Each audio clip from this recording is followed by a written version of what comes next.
வணக்கம், நான் Hema Subramanian. Welcome to home cooking Tamil.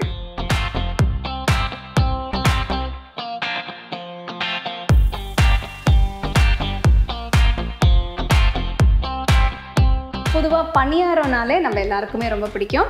ஆனால் நம்ம யூஸ்வலாக சாப்பிட்ட பணியாரம் வந்து கார பணியாரம், வெங்காயம் அதெல்லாம் போட்டு நல்லா சீசன் பண்ணி சாப்பிடுவோம்.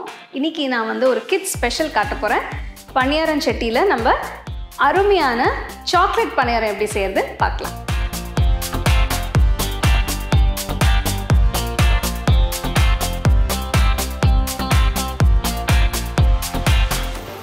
சாக்லேட் பணியாரம் செய்யறதுக்கு ஒரு பவுலில் ஒரு முட்டை உடச்சி ஊற்றி நல்லா விஸ்க் பண்ணணும்.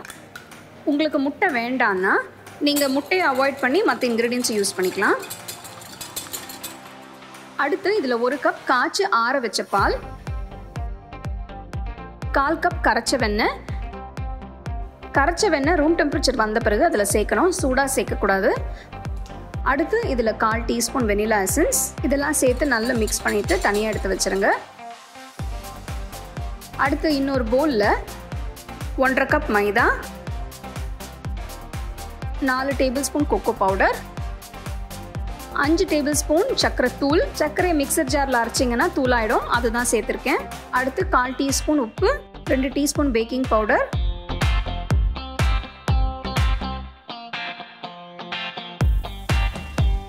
இதெல்லாம் போட்டு நல்லா மிக்ஸ் பண்ண பிறகு விஸ்க் பண்ணி வச்ச முட்டை பால் மிக்ஸ்சரில் இந்த மைதா மிக்ஸ்சரை போட்டு நல்லா மிக்ஸ் பண்ணணும்.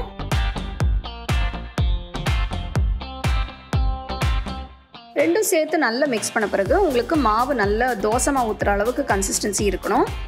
ரொம்ப கட்டியாக இருக்கக்கூடாது. அப்படி கட்டியாக இருந்ததுன்னா கொஞ்சமாக பால் சேர்த்து நீங்கள் அதை கரைச்சிக்கலாம்.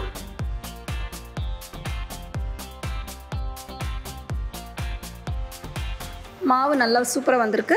இப்போ இதில் 2 டேபிள் ஸ்பூன் சாக்லேட் சிப்ஸ் போட்டு நல்லா மிக்ஸ் பண்ணணும்.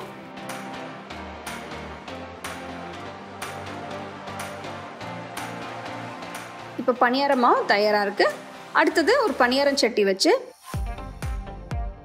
அதில் நெய்யை ஊற்றி, நீங்கள் நெய் யூஸ் பண்ணிக்கலாம், இல்லைனா பட்டர் கூட யூஸ் பண்ணிக்கலாம். பணியாரம் சட்டி சூடான பிறகு ஃப்ளேம் லோவில் வச்சு மாவை கொஞ்சம் கொஞ்சமாக அதில் ஊற்றணும்.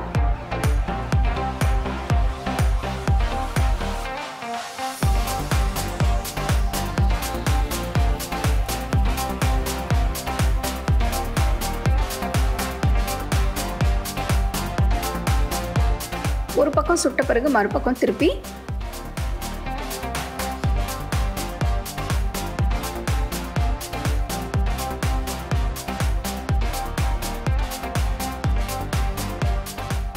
ரெண்டு பக்கமும் நல்லா சுட்ட பிறகு பணியாரத்தை எடுத்துருங்க. அருமையான சாக்லேட் பணியாரம் தயாராக இருக்கு.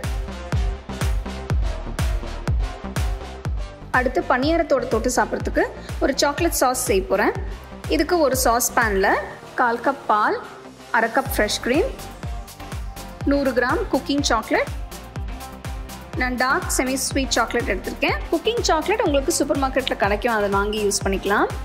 சாக்லேட் முழுசாக கரையிற வரைக்கும் நீங்கள் ஃப்ளேம் லோலியே வச்சு அந்த சாஸ் செய்யணும்.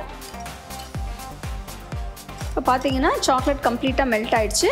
அருமையான சில்கி ஸ்மூத் சாக்லேட் சாஸ் தயாராக இருக்குது. இந்த பணியாரத்தை சுடு சுடாக அந்த மாதிரி சாக்லேட் சாஸோட சாப்பிட்டீங்கன்னா ரொம்ப அருமையாக இருக்கும். ஸோ இது செஞ்ச உடனே நல்லா சூடாக சர்வ் பண்ணுங்கள்.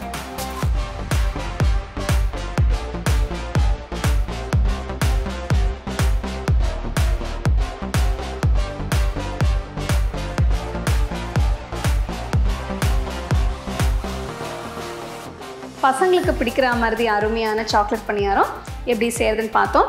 இதில் நான் வந்து சாக்லேட் சிப்ஸ் யூஸ் பண்ணியிருக்கேன். உங்ககிட்ட சாக்லேட் சிப்ஸ் இல்லைன்னா நீங்கள் சாக்லேட்டை சின்ன சின்ன பீஸஸை கட் பண்ணி நீங்கள் இதில் போட்டுக்கலாம். இந்த மாவில் வந்து இனிப்பு ரொம்ப இருக்காது, அதனால் சாக்லேட் சாஸ் எப்படி செய்யறதுன்னு காட்டியிருக்கேன். ஸோ நீங்கள் இதை சாப்பிடும்போது இல்லைன்னா சர்வ் பண்ணும்போது கொஞ்சம் சாக்லேட் சாஸோட சர்வ் பண்ணிங்கன்னா பிரமாதமாக இருக்கும். ஸோ கண்டிப்பாக இதை ட்ரை பண்ணி பாருங்கள். You can get a copy of our first edition of the home cooking book on 21 May.